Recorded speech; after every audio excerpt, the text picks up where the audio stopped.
Yo, wala nang intro. Magandang umaga sa inyo mga katropa. Miyerkules ng umaga ngayon. So, kakatapos lang natin sa trabaho kaya eto, magtatanggal tayo ng pagod. Ang pupuntahan natin ngayon ay tubig. Alam nyo na. Siyempre, pag tubig, di maglalaro tayo ng medyo basa. Samahan nyo ako mga tropa, papalangoy tayo ng RC boat, maya lang. So ang location na pupuntahan natin ngayon is malapit lang naman dito sa lugar namin. Siguro mga 10 minutes drive lang to, kaya saglit lang yung biyahe natin. Pupunta tayo ngayon sa Tannoeki Lake. Ito yung isa sa, para sa akin, isa sa magandang lake dito sa lugar namin. Medyo maluwag din. Perfect na location para maglaro ng RC boat. So makikita nyo maya yung RC boat na gagamitin ko. Medyo matagal-tagal na rin to sa akin, kaya lang hindi ko nagagawa ng video kasi wala, ini-enjoy ko lang yung RC boat. So ngayon, nag-document ako ng mga lugar kung saan ako pumupunta, kaya isasama natin to sa compilation ng footage natin. At syempre, kakagaling lang sa trabaho, medyo pagod. Kaya ito, medyo magtatanggal tayo ng pagod. At saka mahaba pa naman yung oras natin. Maya pa akong tanghali matutulog. Kesa mag-cellphone lang ako sa bahay, mas pinipili ko yung ganito, lumabas, magbilad ng konti sa araw. Kasi malaking bagay na rin itong nagbibilad tayo sa araw. At makakuha tayo ng kahit na konting vitamin D na nanggagaling sa sikat ng araw. Natural na vitamina na magpapalakas ng immune system natin.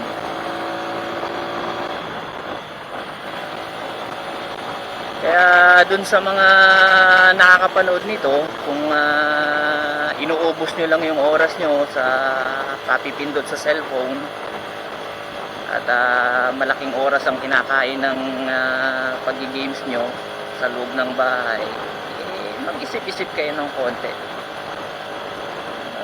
Hindi man siguro productive na lumabas, pero malaking tulong yan sa kalusugan natin.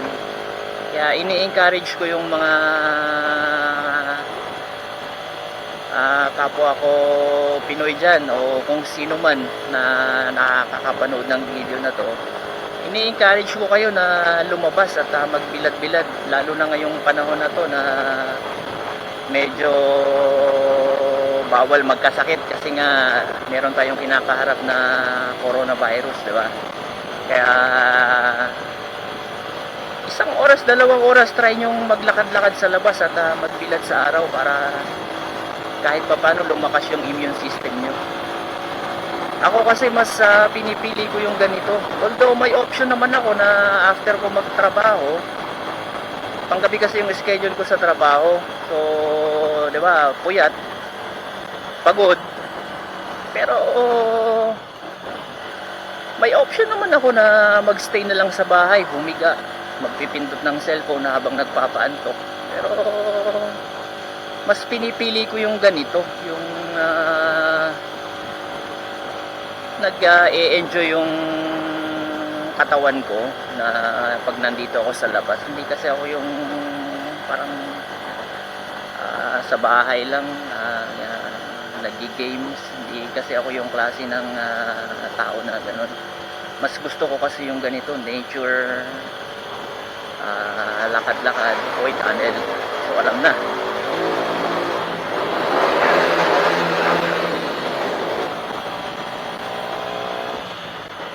Mas masarap kasi sa pakiramdam yung ganito na nai-enjoy mo yung paligid. At saka mas nare-relax yung isip natin, hindi yung naka-stay lang tayo sa apat na sulok ng bahay natin. At kung hindi man nag-games, kung ano-anong negatibo yung iniisip natin.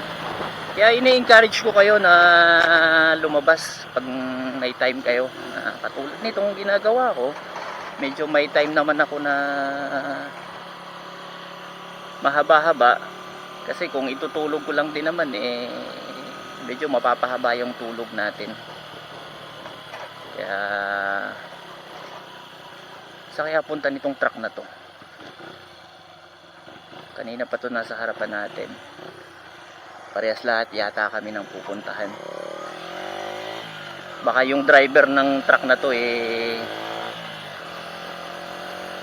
maghuhugas ng paa doon sa lake. Pero okay lang naman. May sakay kasi siyang mga drum.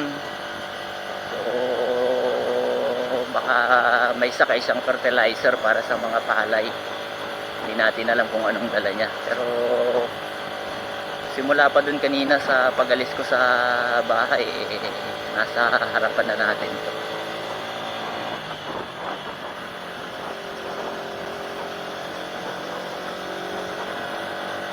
Hindi kaya ito magalit pag inunahan ko. Try ko nga. Try lang natin na overtake. Hindi nagalit. Okay lang naman pala.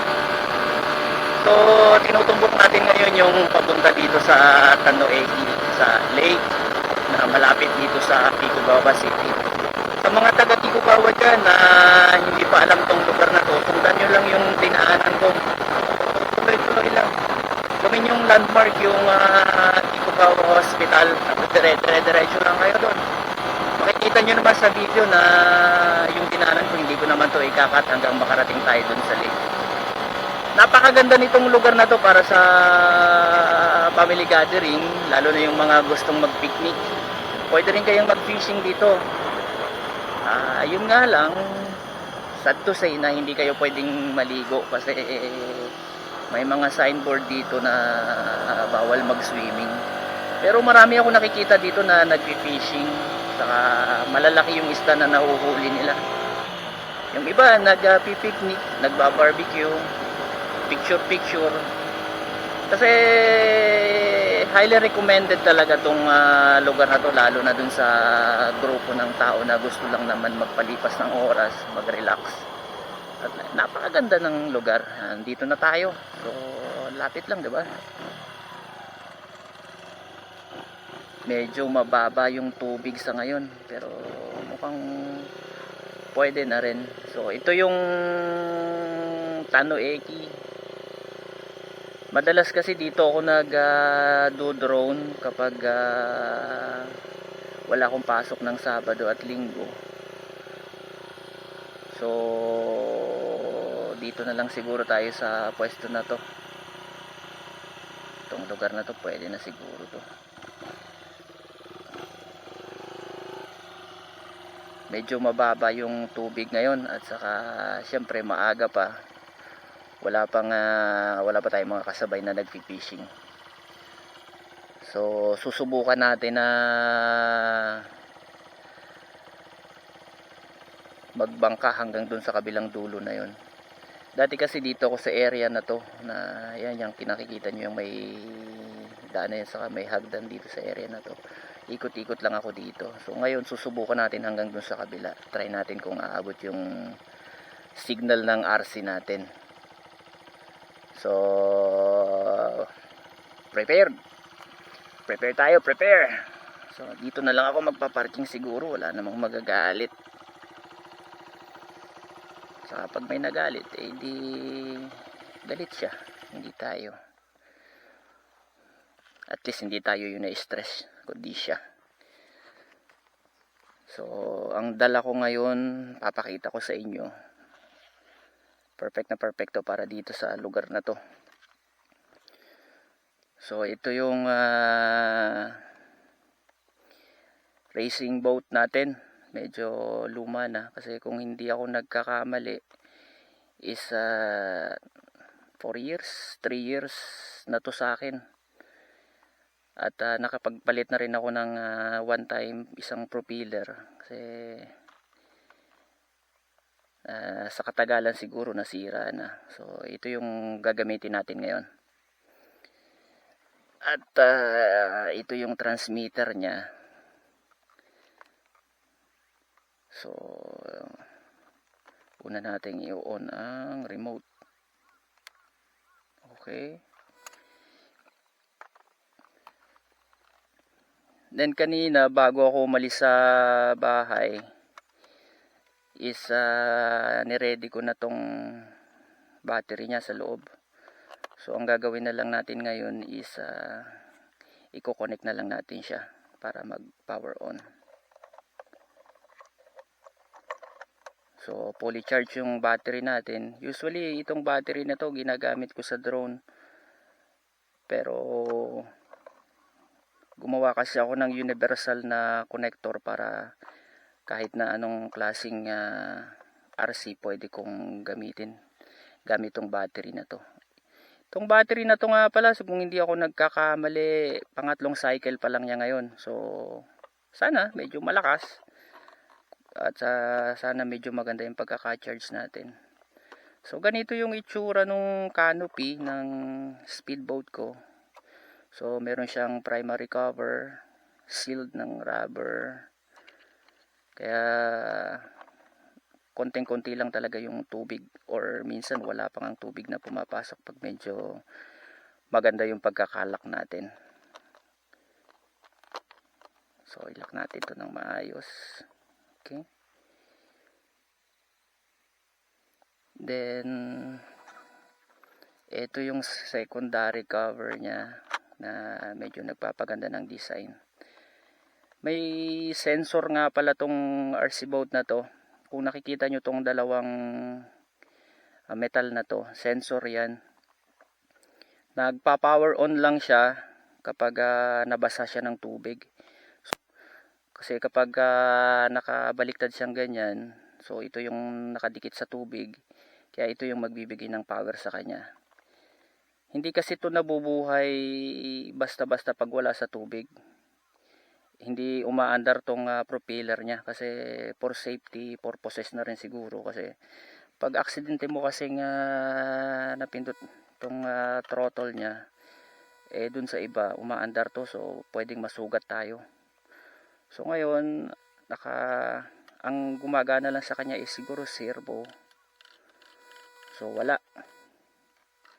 hindi siya nagbabind. So try natin na ihulog sa tubig kasi tubig lang talaga yung pwedeng magpa-activate sa kanya. So, kung hindi basa itong mga sensor na to, hindi talaga siya magpa-power on.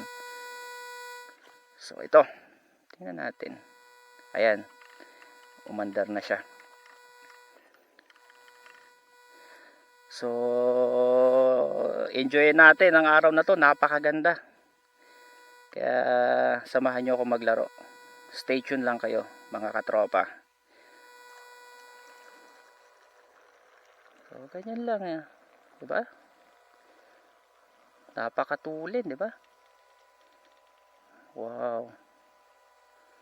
So ito yung isa sa benefits ng pagiging matanda nga pala.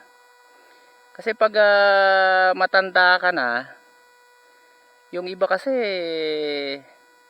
talagang pinaninindigan nila na matanda na sila.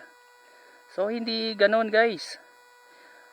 Kahit matanda ka na o yung edad mo is middle age na, may choice ka pa rin na mag-enjoy. Sabi nga kapag matanda ka, ang advantage mo, pwede kang maging batang muli anytime, or balikan mo yung pagiging bata mo anytime. Kasi pag matanda na kasi tayo, yung iba nakakalimutan ng mag-relax, mag-enjoy, nakakalimutan ng umiti, nakakalimutan ng tumawa.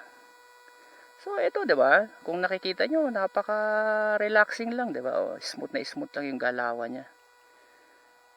So hindi talaga yan ganyan, kasi hindi naman yan sasabihin hindi naman to sasabihin na speedboat kung ganito lang siya kabagal, 'di ba? Sinusubukan ko lang. So i-try natin yung totoo niyang bilis. So ito talaga siya. Ayan. Ayan, diba?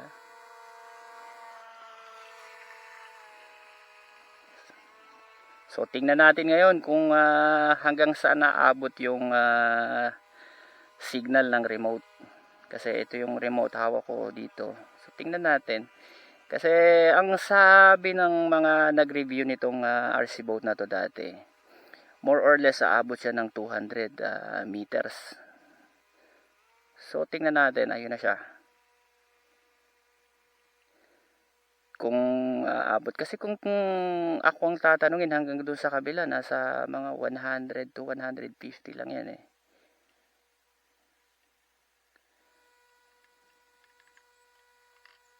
Oh, anong nangyari?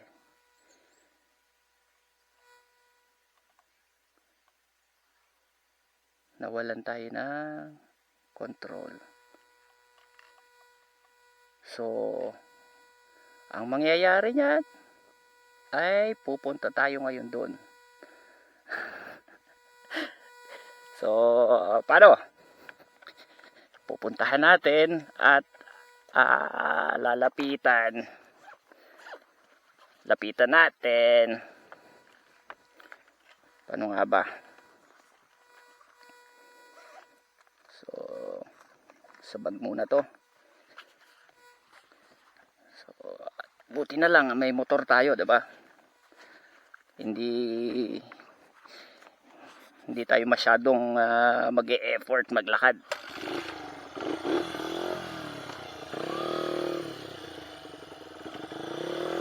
Kasi medyo malayo-layo din 'yun. At sana hindi siya nasabid sa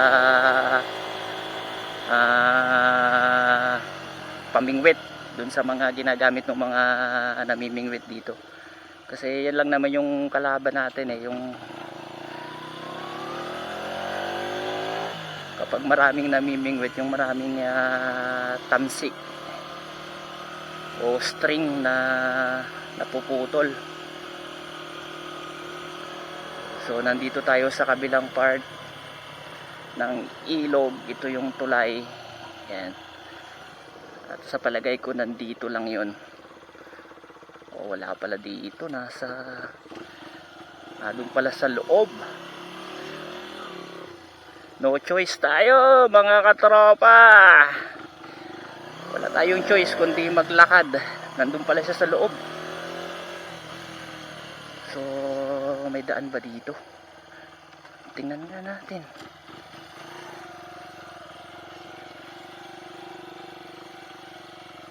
Meron, may daan.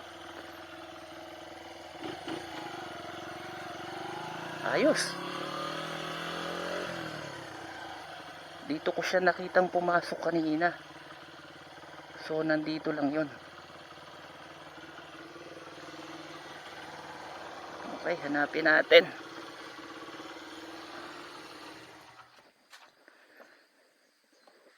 Okay, gamitin natin yung remote natin kasi itong part na to lang siya pumasok.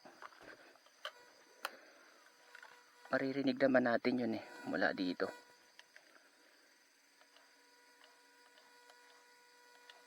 Dito. So ang kailangan lang natin ay makita kung saan siya nakaharap. Ayun, andun siya. At nakaharap na siya sa labas. Ayun. Ang saya-saya. So nakalabas na siya. Ang gagawin lang natin ngayon ay pumunta dun sa tulay.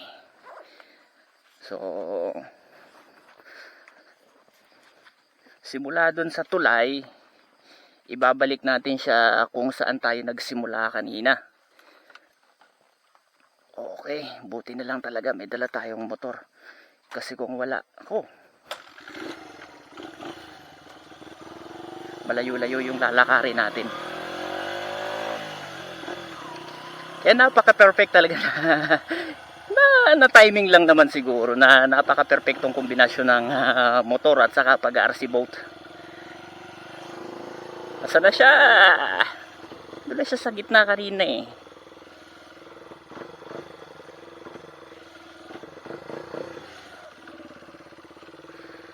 Hindi ko siya matanaw. Ayun, ayun, ayun, ayun. So mula dito, hindi ko alam kung nakikita nyo. So ang gagawin natin, kukontrolin ko siya pabalik doon, although malayo. Sana nakabind. Ayun, nakabind.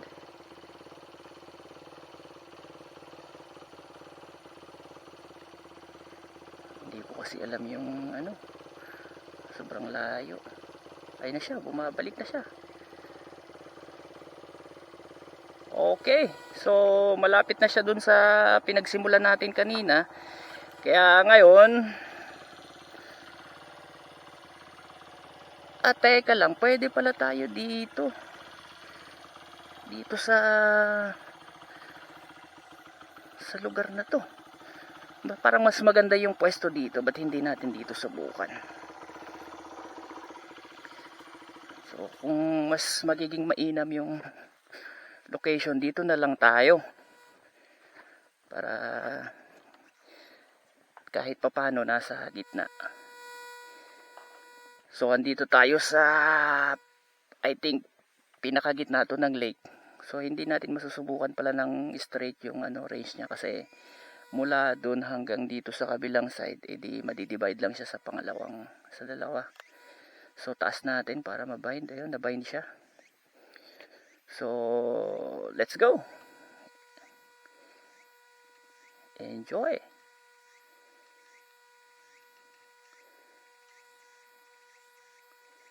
Eto na siya, paparating na. Sana lang talaga walang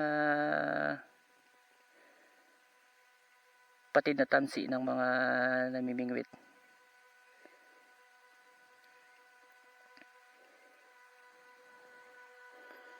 Ayan, kung nakikita nyo guys, napakatuli niya. Nagkamali lang pala ako ng orientation kanina. So yung ginawa ko kasi kanina, akala ko pakaliwa, pakanan yung pinuntahan niya, kaya dumiretso siya dun sa loob hanggang hindi na natin nakita. Kaya yung nangyari kanina, ako may kasalanan nun, hindi yung range, kasi may signal pa naman siya kahit malayo. So ito lang yung ginagawa natin kapag nagpapalipas tayo ng oras. So, ini-enjoy lang natin yung oras na meron tayo sa labas, kasi katulad na sinabi ko kanina, mas pinipili ko yung mga ganitong activity kaysa magbabad sa cellphone sa loob ng bahay.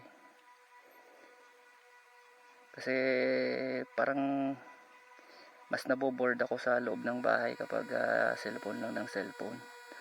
So mas maganda pa rin yung ganito, either nagpapalipad ako ng drone kasama yung mga kaibigan ko, or ganito. Kasi kahit mag-isa lang ako, mas na-enjoy ko yung sarili ko, mas na-enjoy ko yung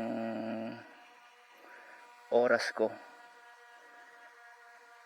Kasi bibihira lang naman kasi yung may ganitong klaseng hobby. Dati kasi dalawa kami nung brother-in-law ko na naglalaro nito, kaya lang pagka ganitong oras tulog yun. So hindi ko siya matawagan ng ganitong oras kasi tulog pa yun. Pero darating din naman yung time na magkakasama kaming muli niyan sa mga ganitong klaseng laro, kasi usually pareho kami ng hilig ng tao na yun. Kaya shoutout sa'yo Del Pogi, ikaw yun. So paano ko nga pala ito kukunin? Parang namroblema ako bigla. Ang taas nung taas. Tingnan nga natin kung aabot doon sa kabila. Ito na, siguro mga 50 meters na to. Itong layo na to. Hanggang doon. Ito, sobra na to sa 50. Pwede na tayo pumikot papalik. Solid pa rin yung control niya. Napakaganda.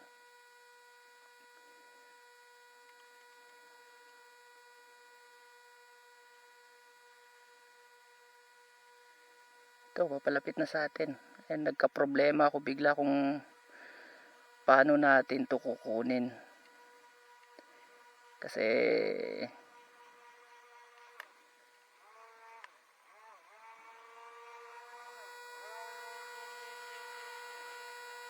ang taas-taas ng ang baba kasi ng tubig, hindi natin maaabot.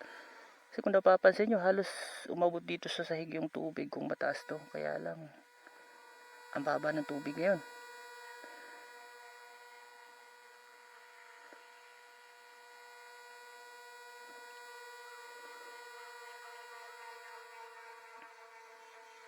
Okay.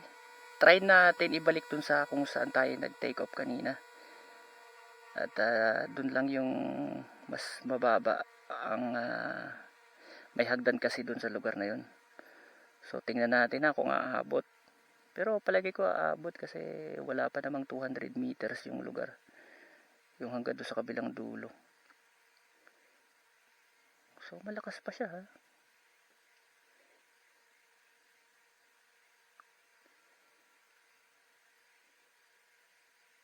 Ando na, sa dulo na. Solid pa rin yung control ko. So stop ko na siya dito.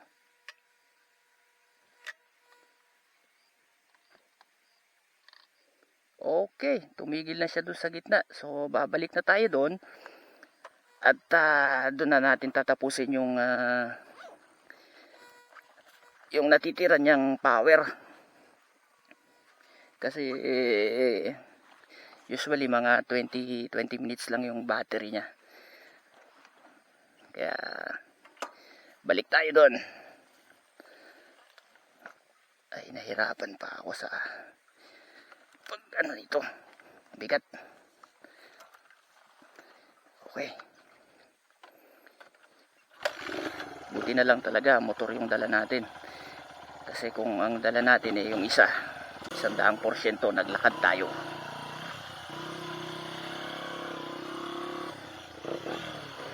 (8:30 to 5). So ito yung schedule ng lake.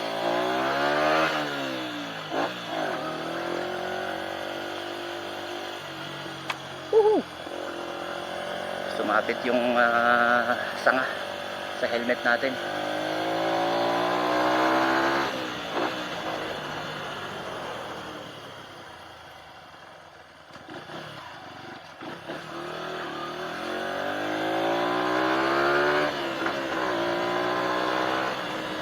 So ayun siya sa gitna. At try natin laruin lang siya dito sa na to, hindi na lang natin ilayo siguro kasi malapit na siyang malobat. So sabit ko muna to dito. Okay, ayun, nag-bind.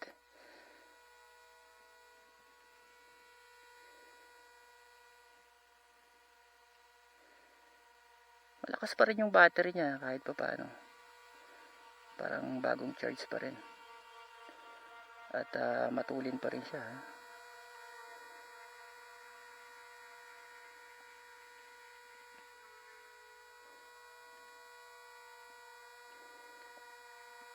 Ito nga pala, siguro nasa 3-4 na taon ko na tong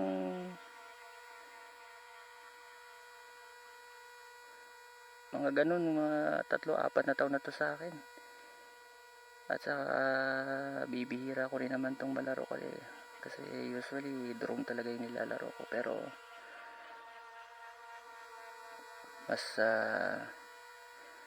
nag-i-enjoy kasi ako sa pagdo-drone, pero minsan nakakamiss din kasi yung maglaro ng ganito.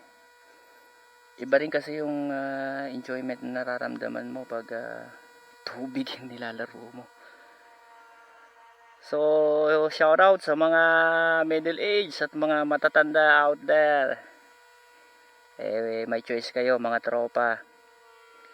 Kasi pwede kayong maging bata anytime, depende na lang yan sa inyo. Huwag nyong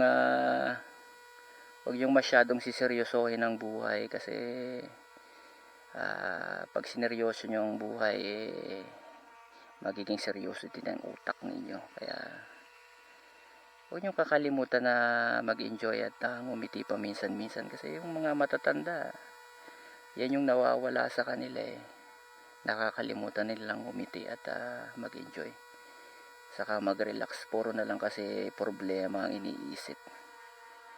Ang problema kasi hindi yan iniisip. Ang problema ay binibigyan ng solusyon. At minsan may mga problema na walang tanging ibang solusyon kundi panahon. Habang lumilipas ang panahon, napapansin mo unti-unting nasusolve yung problema mo. So ganun lang, huwag nating masyadong seryosohin. Pero may mga problema din naman talaga na ika nga i-bullseye, kumbaga hit at talagang masakit, masaklap at hindi natin maiwasan na ma-depress. Pero syempre bilang katropa nyo, ang suggestion ko sa inyo is ganito, humanap kayo ng mga maliliit na dahilan para kahit papano ma-divert yung attention ninyo. Huwag nyong kakalimutang mag-relax, huwag nyong kakalimutang mag-enjoy kasi libre naman yan libre ang umiti, libre ang tumawa, pero huwag kayong tatawa mag-isa kasi iba na yon, di ba? Hindi lang naman sa pagbili ng mga ganitong medyo may presyong laruan yung maaari yung or yung option na sinasabi ko.